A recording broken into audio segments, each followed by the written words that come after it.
Hi there, have you checked Altenew's new mixed media inks?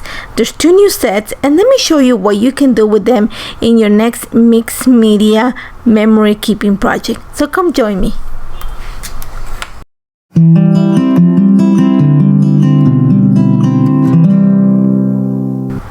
Hi there, Natalie with you today with a new process video for Altenew, and today we're gonna show you, or I'm gonna show you, a new idea on how to use the new mixed media inks to create a page for your memory keeping projects.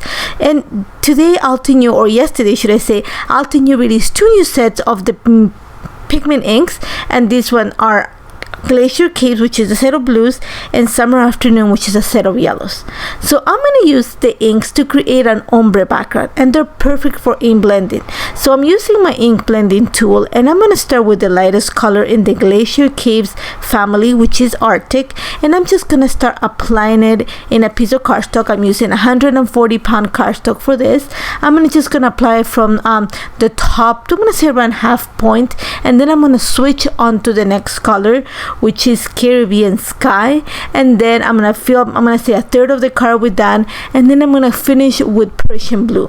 And these inks are perfect for ink blending because they remain wet a little bit longer than the premium ink, so that helps you when it comes to combining colors and creating that smooth transition between the colors. And I'm just using my ink blending tool to help me with that. Once I have the 3 colors in my cardstock, I'm actually gonna use the woven stencil and the darkest color in this family, in this case that's Sapphire, to create the impression just on the darkest part of my card. Very simple. These inks are perfect for stenciling because they create a crisp impression. Again, I'm using my ink blending tool, picking up some of the ink, going on a circular motion on top of the stencil to create my impression.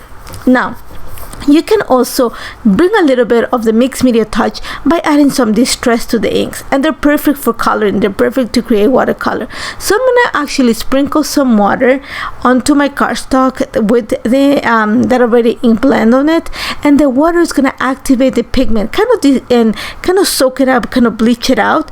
So I'm gonna leave the water on top of the paper, let it just move a little bit, and then I'm gonna soak up the excess with a piece of paper towel, and I have those bleach spots on my cardstock.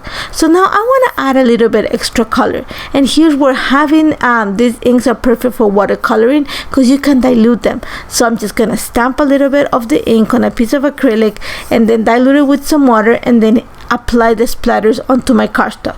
Now, one of the things that it's the best part of this ink is that you can make it go permanent by applying heat to them. So this is exactly what I'm gonna do. I'm gonna bring my embossing gun and just heat up the cardstock, and you're gonna see how it goes from being shiny to a completely matte finish, and then you know the ink is set, which means it becomes permanent and you cannot move it. So once I have that, I'm going to show you a few more things that you can create with this ink that are going to help me to create my little page. So one of the things that I love about the ink is that it creates crisp stamping impressions. So what I've done outside of the camera is I've used a terrific tags die set to cut 5 small white tags, and I'm gonna use the Cool Decades stamp set. There's a little image that has little dots to help me create some interest on my tags. So I'm gonna use the Summer Afternoon ink set for this. So you're gonna see that I'm just gonna bring the dots and start stamping them right on the area where the perforation is at, and I'm just gonna go again with the same colors, follow that ombre effect. I'm gonna use buttercream for one, warm sunshine for the next one, and then I'm gonna go into the caramel toffee one, and then finish with paper bag. So I want that transition on the colors, but I also want to add prompts onto these tags, something that's going to help me tell the story behind the picture. For that, I'm going to use 2 stamp sets. I'm using the Tab stamp set because the sentiments are just, beautiful prompts for journaling, and the second one is the Snapshot Stamp Set because it actually creates a little spot where I can add my little titles. So once again, I'm gonna follow the same colors that I use to create the little dots on the tags to create the sentiments on my tag. tags. Once I have them all ready, I'm gonna go once again apply heat onto the tags to make the ink permanent. And then my idea is to glue them on the biggest piece of cardstock, the size of my TN. I think is 5 by 8 and I cut it to 5 by 8 inches, and then I'm just gonna kind of stack them on the left hand side of the page, and then for the right I have my picture. So pretty ready, and I'm gonna continue working with another idea what you can do with these inks. And these inks are perfect for embossing. So I'm gonna create my title for this. Literally what I'm gonna do is I'm gonna create my color cardstock by dragging ink. So I pulled out a piece of white cardstock, and I'm gonna use the same colors that I used on the tag to create my title. So the summer afternoon pigment ink. And literally what I'm gonna do is I'm gonna drag the ink in that ombre or in the same color family that I have. So starting with the lightest to the darkest. So I'm gonna start with buttercream, and then a little bit of summer's warm sunshine, and then caramel toffee, and then paper bag. And then I'm gonna do it once I have the 4, I'm gonna do it again. Once I have that ready, I'm gonna come in with Pearl translucent embossing powder from Altenew, and then I'm gonna heat it.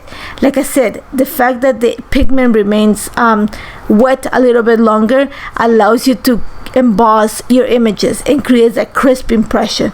And then I'm gonna use the fine alphabet die set to die cut my title out of this background. For that, I'm just gonna take it to my die cutting machine and cut it all out, and I want to follow that nice ombre effect. What I'm gonna do now is once I have my letters ready, I'm actually gonna add a piece of vellum behind the picture just to create some separation from the background. And I put some flowers. Whenever I create a project, I usually create extra flowers. So the ones I'm using are from the Build a Flower Coneflower, and I brought some that had the same tones of orange and some that had some purple, just because it had the tones in the background. And then I'm gonna use the words me today. That's the ones that I cut out of the background that I created by embossing the ink. And I'm gonna put them right under my picture, and then I just added a big flower next to the title and another 2 in between some of the tags.